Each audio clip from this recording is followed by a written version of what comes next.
This is Roxie, and this is Layla, and this is their roadmap to success. Now, these are two 6-month-old puppies. Roxie had a really tough time. She traveled kind of cross-country in the back of a van and didn't have probably the best experience during her critical socialization period. So it kind of impacted her weight. She had worms. Probably is the reason that she's not a big fan of kennels unless she's in there with her buddy. But the good thing about dogs, they live in the now. So now that the guardians have done a really good job of working with her, she's kind of over most of those fears and phobias.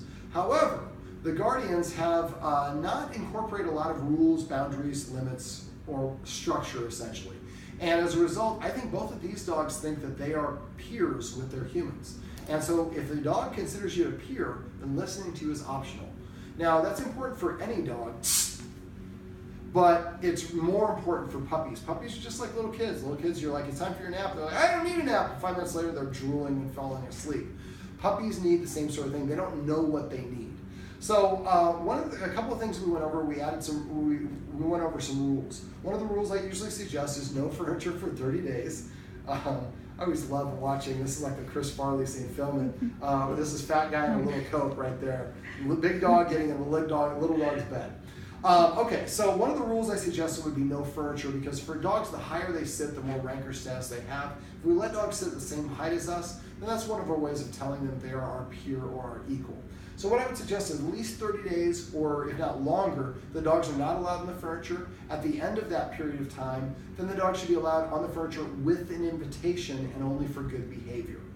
Another rule would be not to be allowed within 7 feet of any human who is eating. For dogs, that's inappropriate. That's how dogs would challenge another dog for their food or their position in the rank.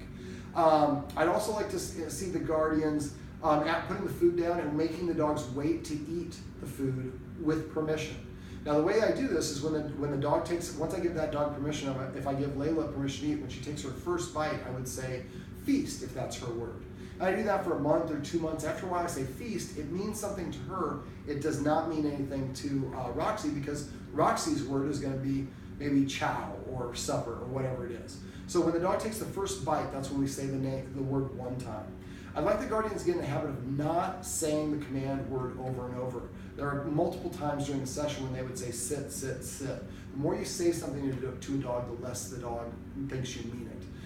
In the dog world, the dog's going to tell another dog to do something. If it doesn't do it, it's going to go make it happen. And you do the same thing with your dog. So tell your dog to come once. If it doesn't come, go over to where the dog is, attach the leash, and then bring it with you. I'm not going to argue with you about it. It's just going to happen. Let me see. I'd like the guardians to get in the habit of not going around the dog instead of walking through the dog. So dogs need to learn to defer to their humans, because leaders do not defer to followers. I'd like the guardians to also start petting the dogs with a purpose. This one in particular, Layla was climbing all over her guardians. And a lot of us, we get a little dog for a reason. We want a lap dog, and there's nothing wrong with that. But if the lap dog climbs on top of you whenever it wants, and it's not showing a lot of respect for you as an authority figure. If you want the dog in your lap and you want to invite the dog up, that's different. But if you let the dog jump up on its own and climb up on top of you, and you don't disagree, then you're telling the dog it's okay, because anything your dog's doing when you pet it is what you agree with. Anything your dog is doing that you do not disagree with, as far as they're concerned, you're giving 2 thumbs up to. So it's important that we agree or disagree with anything the dog is doing within 3 seconds. It's also important that we utilize positive dog training and reward the dog for things that we desire. I call these desired actions. So if every time the dog comes to me, I pet it and say, come, then when I say come later on, the dog is more inclined to come, because it has combined the word come with getting some attention. And dogs learn through timing, repetition, and consistency, good timing. So if every time the dog comes and sits next to me, I pet it and say sit, then when I ask it to sit, it's much easier for the dog to do it. It understands what I'm asking for. Dogs don't generalize well. They have to do something 40 to 80 times in 40 or 80 different locations before they can start compartmentalizing that. So if I take my dog to sit right here over and over, and I do it 80 times in a row, then I go sit over there and say sit, it's hard for the dog to recognize, because it's a different location. So the great thing about petting with a purpose, which is one of my techniques, is anytime we want to pet the dog, we ask the dog to sit. So sometimes we do it in the kitchen, sometimes we do it in the living room, sometimes we do it in the hallway, sometimes in the elevator, on walks, all sorts of different locations. And that makes it easier for the dog to understand what we want and to comply, because they've practiced it more. Also, sitting is a more subordinate position for dogs, so getting a dog in a position, accustomed to getting in that position to ask you for attention is a great way to go about training your dog. We call this learning demand or manding. Now, because these dogs are together a lot, I would like the guardians to try to start doing some training separately and to put them in dog daycare at least once a week in a different location, especially for her. Roxie went outside when we were doing one of the exercises in here, and she really had problems focusing because the other dog wasn't with her. And so that can lead to an insecurity and a lack of confidence, and that can lead to separation anxiety and other undesirable problems. So the more that we can build up her confidence, the better she's going to be equipped to handle different situations that are unexpected. I would like the guardians to maybe go to Lowe's or Home Depot or other dog-friendly locations. They're both really cute dogs. People want to pet them all the time. But if the dog runs and jumps up on a human and the human pets the dog or gives it a reward, that they're training the dog to do that behavior. Instead, what I would do is have a bunch of treats, go to Lowe's or Home Depot, walk up and down the aisles, and people say, "Oh, what a cute dog, can I pet her? Would you like to give her a treat?" "I'd love to give her a treat." I like to use a hand motion like this. I keep my hand flat pretty much, but I curl it just slightly. Now, for a dog's perspective, if I hold my hand up like this over their eyesight, this looks like I'm holding something and you'll capture the dog's attention. To put a dog into a sit, what I do is I hold my hand slightly up ahead of their ice line, and then I go in an arc. I don't go vertically and I don't go horizontally, I go like this. Usually a dog will track up, and it can only track up so high, and then it get more elevation and it puts its butt down. As soon as it puts its butt down, we lower the hand, let the dog tilt down, lick the treat off, and then I tickle it under its chin, and I say just the command word. Not good sit, just sit.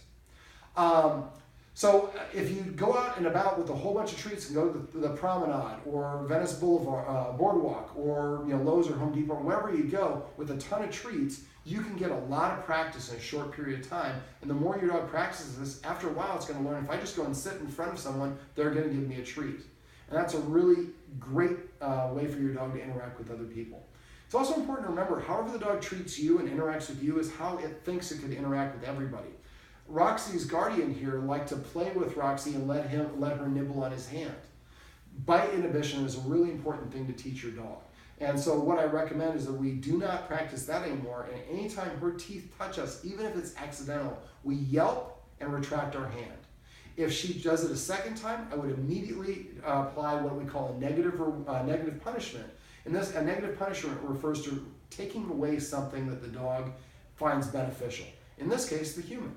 So if I come in and you mouth me and I yelp and you mouth me again, now I leave the room. Once you leave the room, wait for about 3 seconds of silence before you come back inside. I'd also like the guardians to avoid petting the dogs when they're in an excited state of mind. If one of the guardians, these guys are normally kenneled, but if one of the guardians is home and the other one comes in and both dogs rush the door and they jump up and we're petting them, that's what we're reinforcing. So if they're excited like that, ignore them. Don't say no, don't disagree, don't correct, just walk on through. Go about your routine. As soon as they return to a calm, balanced state, then I can reach over and start petting. But if I reach over and the dog starts wiggling, pull my arm back and I go about my business. I don't say no, I don't correct, but the consequence is as soon as you show me an unbalanced state, I lose interest in petting you. Roxie likes to put her paw on top of our arm when we're petting her. That's a domination move. So as soon as she does that, we immediately stop petting her. Let me see. Other rules that we talked about would be not to allow the dog into the kitchen when we're preparing food. We would accomplish that by using the third escalating consequence. Now, for the escalating consequences, I'm not going to go through them in this video, but if you go to doggoneproblems.com and click the dog training tips link at the top of the page, there'll be a search box. I believe it's on this side of the page, and you type in escalating consequences. I'll have a bunch of videos that explain how to use that exercise. Let me see. We had a couple of video about the teaching the dog to heel. Now, again, in that video, I really combine a lot of stuff in a very short video. The first step is just to walk around the dog in either clockwise or counterclockwise circles. Click at first when the dog takes 1 step, then we click when it takes 2 steps, then 3 steps and 4 steps, and we give it a treat immediately after. When we get to about 5 steps before we're clicking, then we're ready to go to the next step, which is where we're going to walk with holding the treat on the seam of our pants. One of the guardians who is filming right now had a tendency to drift her hand to the front of her shin, and this is her dog. So she has to kind of walk hunched over. But every time she did that, the dog started walking in front of her. So hold it on your seam, or if possible, towards the back of your leg, so that we want to hold the dog in that heel position. Now first we're just going to take a step and release the treat in the dog's mouth, have a bunch of the treats in our hands, so we shake another one down in our fingertips, take another step, pop it in their mouth.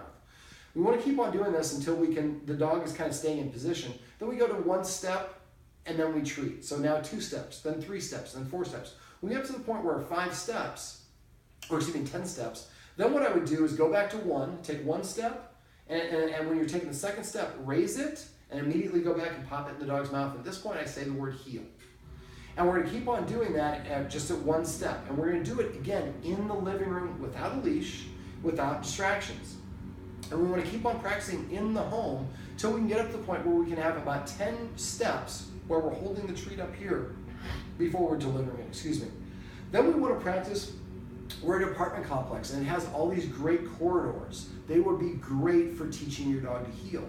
So now when we're outside, we want to be responsible, so I'd probably have a leash just to make sure the dog doesn't get in trouble. If you need to, you can tuck it in and wrap it around your belt behind you, or you can get one of the belt attachments and attach it to your dog, so you can be hands-free. But again, for this process, we want to eventually get to the point where we're about 20 steps where we're holding it up here. Once we get to 20 steps, then we're ready to start doing it amongst other distractions. When we do it amongst other distractions, build them in gradually. Don't go to the 3rd Street Promenade on 5 o'clock or at 6 o'clock on a Friday. There's going to be way too much going on for the dog. So maybe we should do it in the neighborhood when there's no other dogs and no other cars and no other people around, but it is outside, there's sights, sounds, and smells. So we want to put our dog in position to succeed by doing it as easy a situation as possible, and the dog can really master that situation before we move on to the next one. Something else we went over is how to teach the dog to go to the dog bed on command using treats and positive reinforcement. I would do that and give each dog bed its own unique command, so that way we can direct the dog specifically, go here, go there. Let me see, I'm trying to think, what else that we worked on? Teaching dogs to stay is not something we went over, but it is a really, really good exercise. If you go to Dog Gun Problems, I have a number of videos that go over teaching your dog to stay. And that might be something the guardians might want to look into. That's one that takes a lot of practice and repetition as well. But exercises that ask the dog to delay gratification or do something in order to get a reward are great ways for it to develop self-control. The last thing is feeding. Like I said, we want to feed the dogs and give them a command word for each dog to eat, but I would want them to eat the dog, don't want to eat the dogs, but I want to feed the dogs in an order. Now these guys are about the same age, so I would feed whoever is calmest first. So I would kind of put them in that corridor that the guardians have over here. It's an easy area to defend. When one dog is eating, the other dog is not allowed to be within 7 feet. So what I would do is put food in both bowls and not let the dogs in that corridor area. Now, dogs eat in the order of their rank. This is usually, I ask my clients a trick question, who should eat first? And they're like, oh, this dog or that. No, the human should eat first. It has to be a solid, it can't be a smoothie or a coffee, they don't understand that. So just grab a chip or a cracker or a banana or something you can eat in 5 or more bites. If you want to eat 1 chip in 5 bites, that's fine, but you can't fake it. So eat something first, then whoever is calmest, I give that dog permission to eat. When they come over and take their first bite, we say grub, chow, feast, whatever the word is for that dog. Then that dog has a limited amount of time to eat. I usually give each dog 3 minutes. The dog goes over, sniffs the bowl, doesn't take a bite, and walks away. As soon as it walks away, I pick up the bowl, I dump the food out of it, and I put the empty bowl back down. The dog does not eat until the next meal. My parents' dog went 3 days without eating. But by the 4th day, when I put that food down, she ate just that food, and I didn't have to put ham and egg yolk and all the rest of the crap my parents put in their dog's food. And then once she's done, if she was the first dog eating, she has to leave the area, then we bring Roxie in. And Roxie, again, has 3 minutes to eat. But as soon as the dog walks away, we pick up the bowl, dump it, and it's important to put the empty bowl back down. Now, Roxie likes picking up the bowl and carrying it around the house. If she does that, I'd maybe go to a porcelain bowl that's porcelain inside and out, she won't be able to pick that up. Or go to an elevated feeding system with a recessed hole, she won't be able to pull it out of there as well. That way, we're adding structure to one of the most primarily important activities dogs participate in, which is eating, and we're eating in front of them so that they see us as the authority figure. All right, there's probably some other things I'm forgetting, but the guardians can always call me or text me. I'm available to my clients. I don't care if it's 6 hours from now or 6 years from now. Make sure you let me know. I can only help you if you let me know there's a problem. That's going to do it for the roadmap to success for Layla and Roxie. Remember, everything you do trains your dog, only sometimes you mean it.